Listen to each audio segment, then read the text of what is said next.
The biggest story of the 2022 NFL offseason, what is Aaron Rodgers going to do? He's been with the Green Bay Packers all 17 years of his NFL career.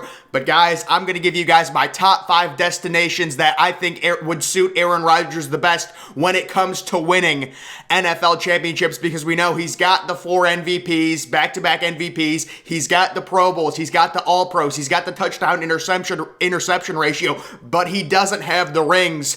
And the first thing I'm going to say, I think Aaron Rodgers would be so dumb to go back to the Green Bay Packers. I don't know if you guys have seen the Green Bay Packers salary cap situation. Za'Darius Smith, $27 million against the cap next year. Preston Smith, $19 million against the cap. Davante Adams, they're probably going to have to franchise tag him for $20 million. The Green Bay Packers are in salary cap hell, and they still don't have a good number 2 wide receiver to go along with Davante Adams. They also gave a running back $42 million. That's never a smart thing, even though Aaron Jones is a good player. Aaron Rodgers, number 1, needs to leave, but where should he go? My top 5 destinations for Aaron Rodgers, if I was him, where would I be going? Number 5, it is the Tennessee Titans. Great receivers, great running back, easy division. I also think at this point in his career, Aaron Rodgers would find a coach like Mike Vrabel very attractive. He doesn't need any help on offense. He's a 17-year vet. He's a 4-time MVP. Get me a defensive coach. Let me handle the offense. You've got A.J. Brown. You've got Julio Jones. Now, we understand with Julio, he's older. There's concerns. But if Aaron Rodgers went to, the Titans, I think that would kickstart Julio Jones, give him a little extra gas towards the end of his career. You've got, Derrick Henry. The reason the Titans are only number 5 on this list, they gave Ryan Tannehill that massive contract, which was an egregious mistake.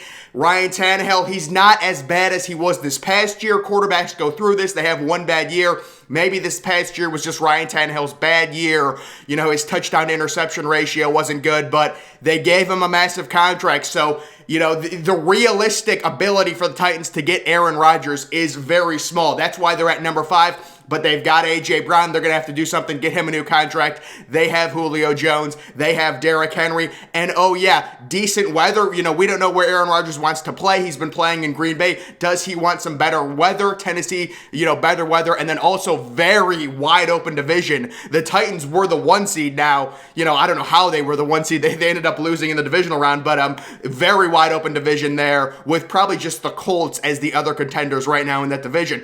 Number 4, the Broncos.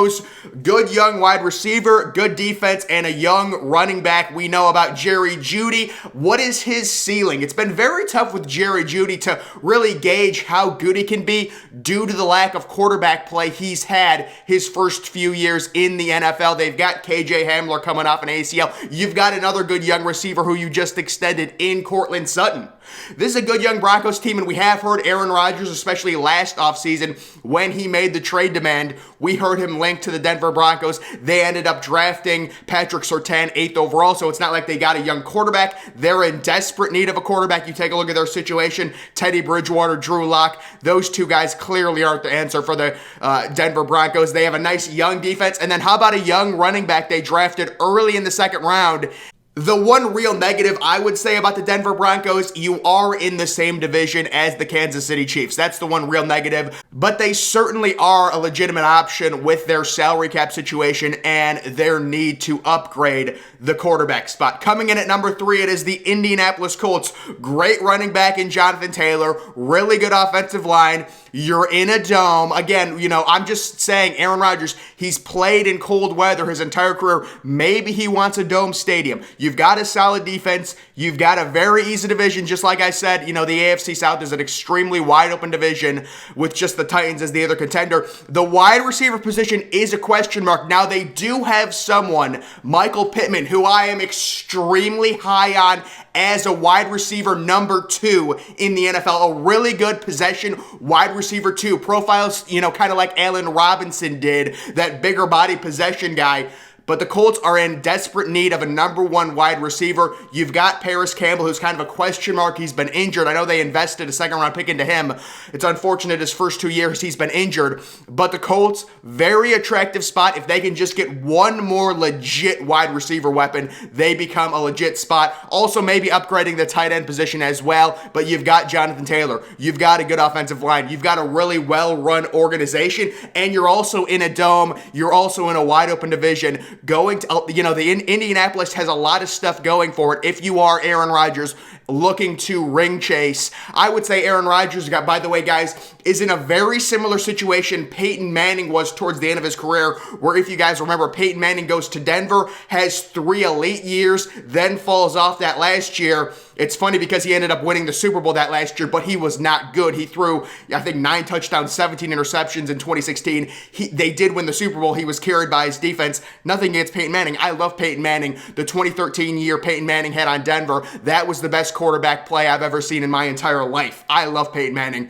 But I'm saying Aaron Rodgers, probably about 3 elite years left before he falls off, I would say. Maybe, again, he could retire. We really don't know. But if he does continue playing, Indianapolis would be a good spot. Number 2, it's going to be the Pittsburgh Steelers. Nice young running back in Najee Harris. They invested a first-round pick into him. Impressive wide receiver room. You've got 2 good young wide receivers, Deontay Johnson and Chase Claypool. By the way, you've also got an elite young tight end in Pat Freiermuth. That's 3 good young pass catchers to throw the football to. Elite defense. We know about that. They have a really good defense. They do have a salary cap issue, and they will need to upgrade their offensive line. So I'm not exactly sure what's going on with the Steelers' current salary cap situation.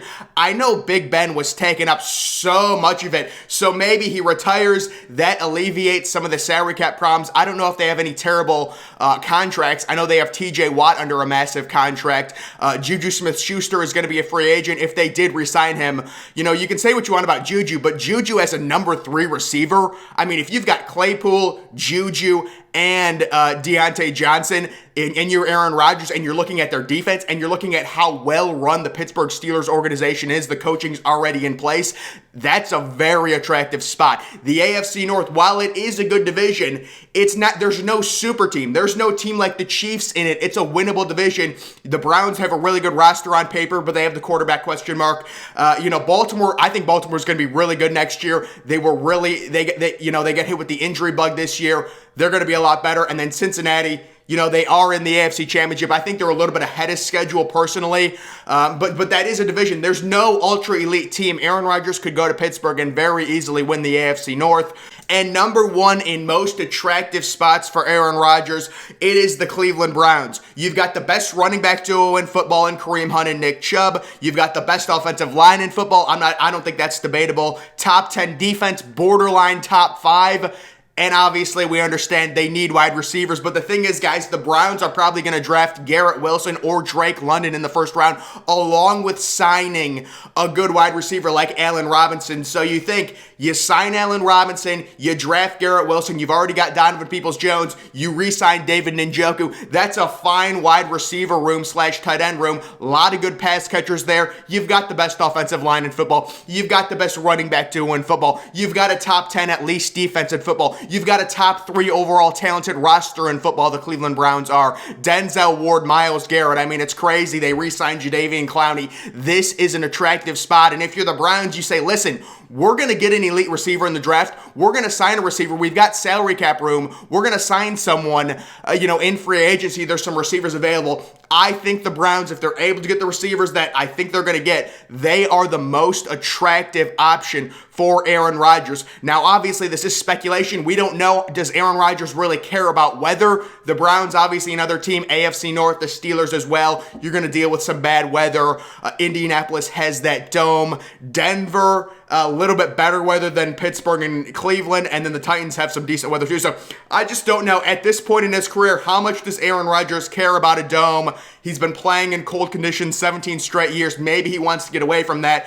That would mean a team like the Colts would become an attractive destination for him. So these are just my top 5 teams. Another team I was thinking about throwing in there would be the New Orleans Saints. The problem with the Saints is they gave Taysom Hill a horrible contract. I don't know what they were thinking. Taysom Hill is not a viable starting franchise quarterback in this league. He's definitely a good gadget player, but he is not worth the contract that they gave him. You take a look at the Saints, you've got Alvin Kamara, who's kind of like Aaron Jones, good pass-catching back. You've got Michael Thomas, who we expect to finally come back. I think him and Aaron Rodgers would be really good. Michael Thomas, really solid possession receiver. You'd probably need another receiver. Sean Payton, he's kind of a big question mark right now. My guess is Sean Payton is just waiting to see if New Orleans can get their hands on an elite quarterback. If they cannot, he might just retire. That's just my speculation on the Sean Payton situation, but the Saints would be the extra team, and the reason I didn't include them in my top 5 best fits was due to the Taysom Hill contract, and also they have major other salary cap problems. They like $45 million over the salary cap. I don't know how. I don't know who they're paying. I know they're paying Michael Thomas,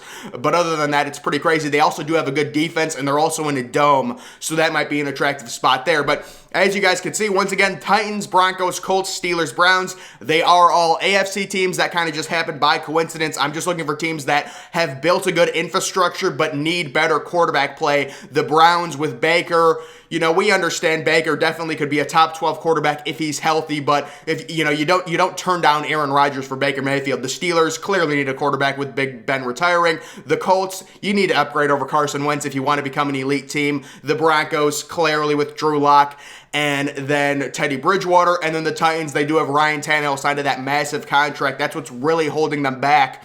I'm not sure how you could offload that Ryan Tannehill contract. Otherwise, the Titans would move up a few spots on my list. But with that Tannehill contract, it's just not realistic. Those are my top 5 overall best fits for Aaron Rodgers this offseason. We'll have to see what he does. Listen, there's no way he stays with Green Bay. Please, I'm telling you, there's no weapons beside Devontae Adams. You're going to have to franchise tag him for $20 million. You've got Za'Darius Smith taking up $27 million in salary cap. Preston Smith taking up $19 million in salary cap. Guys, I've said this before. The most overrated entity in the NFL is the Green Bay Packers front office. They're the ones that drafted Jordan Love. If I'm Aaron Rodgers, I'm saying, you drafted my replacement in the first round. Start him. I'm gone. Bye-bye. Bye-bye. That's what I would say. But guys, make sure you follow me on Twitter. Link to that's always in the description. I'm, of course, the Depressed Ginger. Thank you for watching.